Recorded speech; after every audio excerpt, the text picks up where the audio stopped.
নমস্কার। অনেকে আমার টেলিগ্রাম গ্রুপে এবং আমার ইউটিউব চ্যানেলের কমেন্ট সেকশনে অনেকেই কমেন্ট করেছিলেন যে ইলেকশন ডিক্লেয়ার হয়ে যাওয়ার পর ট্রান্সফার অর্ডার কি ইস্যু হতে পারে। তো তখন আমি ওনাদের কমেন্ট করে জানিয়েছি। তো যাই হোক, এখন প্রশ্ন হচ্ছে গিয়ে এই ইলেকশন ডিক্লেয়ার হয়েছে 16ই মার্চ।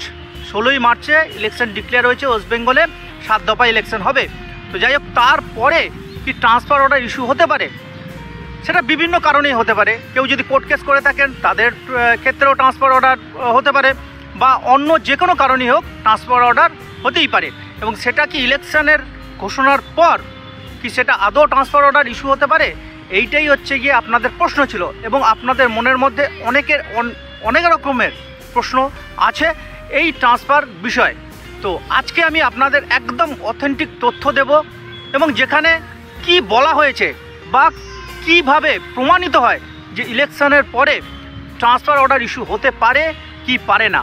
এবং আরও একটা কথা বলি, যদি কেউ ট্রান্সফার বিষয়ে কোর্ট কেস করতে চান, বা অনেকেই আছেন যারা ট্রান্সফার পাওয়ার জন্য কোর্ট কেস করার জন্য উৎসুক হয়ে আছেন, তারাও কোর্ট কেস করতে পারেন। তো সেক্ষেত্রে ট্রান্সফার অর্ডার ইস্যু হবে কি হবে না তার একদম অথেন্টিক তথ্য আপনাদের অর্ডার কপি সহ আপনাদের আমি দেখিয়ে দিচ্ছি। তো চলুন সেই অর্ডার কপিতে কি বলা আছে এবার আমরা দেখে নিই।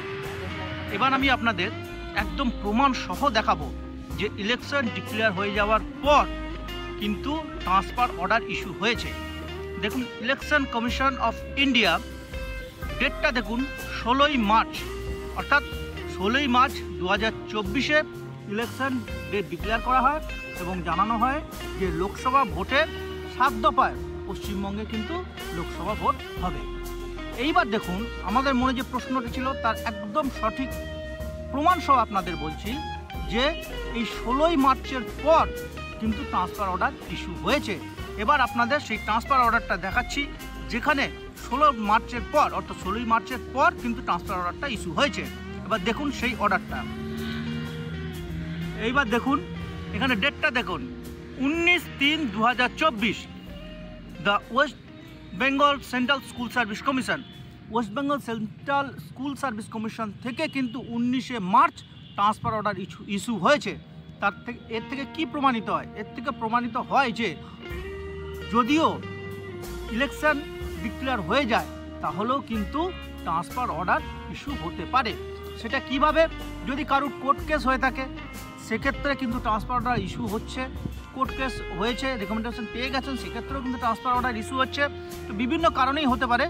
তো ইলেকশন ঘোষণা হয়ে যাওয়ার পরও কিন্তু ট্রান্সফার অর্ডার ইস্যু হচ্ছে, যার প্রমাণ এই অর্ডারটি। সকলে ভালো থাকবেন, সঙ্গে থাকবেন।